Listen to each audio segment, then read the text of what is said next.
Bonjour, bienvenue dans notre méditation biblique et matinale.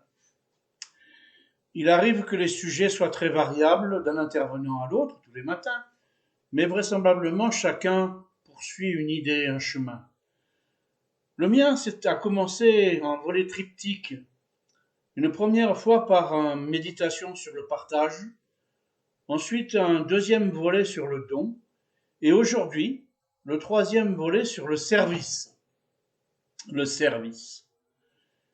Qui a lu Astérix le Gaulois, et qui voit les légionnaires romains en train de balayer la cour, le légionnaire romain disant engagez-vous, engagez-vous, qui disait vous verrez du pays. Et aujourd'hui, je balaye une demi-dalle après l'autre. Voilà, c'est une façon aimable et plaisante de parler de ce qu'on appelle le service, qui, si vous regardez votre dictionnaire, vous verrez c'est un mot très large.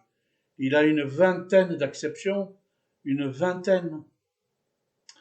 Mais je voudrais vous en parler au niveau de ce que j'ai annoncé, c'est-à-dire une poursuite entre le partage, le don, qui est un partage où vous renoncez à votre part, et le service à laquelle vous vous êtes engagé.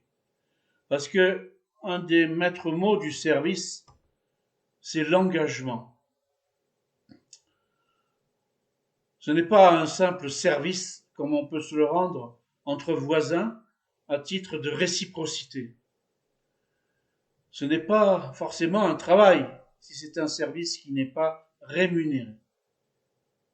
Et en parlant de rémunération pour un service, je signale qu'il y a une bonne dizaine, quinzaine de mots pour parler, pour nommer la quantité d'argent qui est échangée en fonction d'un service ou d'un travail.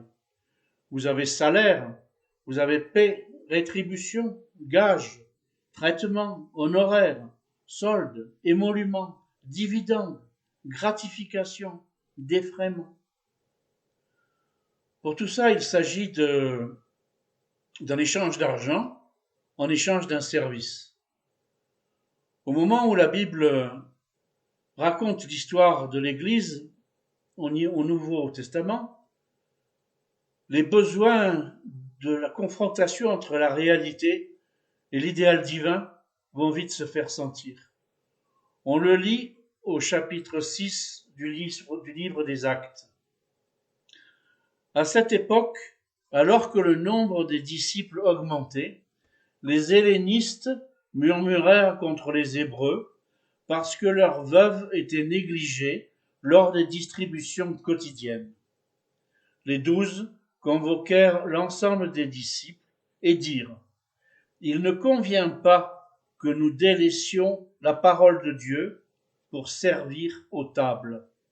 Pourquoi, frères et sœurs, choisissez parmi vous 7 hommes de qui l'on rende un bon témoignage, remplis d'Esprit Saint et de sagesse, et nous les chargerons de ce travail. Quant à nous, nous continuerons à nous consacrer à la prière et au ministère de la parole. » Ainsi donc, la notion de service dont je voudrais vous parler ce matin, malgré les 20 définitions que vous trouverez dans le dictionnaire, c'est celui que l'on doit à l'Église.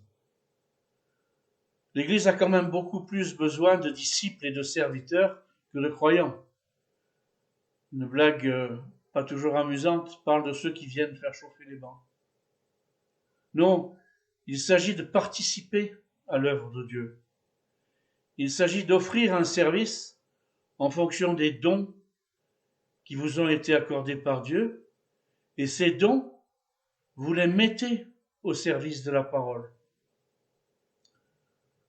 Que vous soyez rétribué comme un ministère pastoral ou un ministère de diaconal que j'ai exercé pendant 15 ans, pour lequel je recevais des défraiements. La caractéristique principale sont le sérieux, la fidélité et l'obéissance. Je ne parle évidemment pas du service religieux qui parle de la pompe ou du formel, mais du service auquel tous les croyants doivent s'engager. Et ainsi de suite, chacun, au fur et à mesure de sa progression chrétienne, devrait entrer dans un engagement de service. Par les anciens, par la prière, par le Saint-Esprit, le discernement de votre activité doit pouvoir se faire. Mais ce qui fait que vous avez une volonté de vouloir vous engager pour un service. Au-delà du partage, au-delà du don, rentrer dans une église implique un service. Évidemment, nous prendrons Jésus pour modèle. Il est venu partager notre condition. Il est venu nous donner le salut par son sacrifice. Et il est venu servir pendant 3 ans dans un ministère de la parole, d'instruction et de miracle, l'Église naissante. Voilà, Jésus étant notre modèle, j'espère vous avoir convaincu de la nécessité impérieuse pour tout croyant de verser dans le service. Je vous souhaite une bonne journée.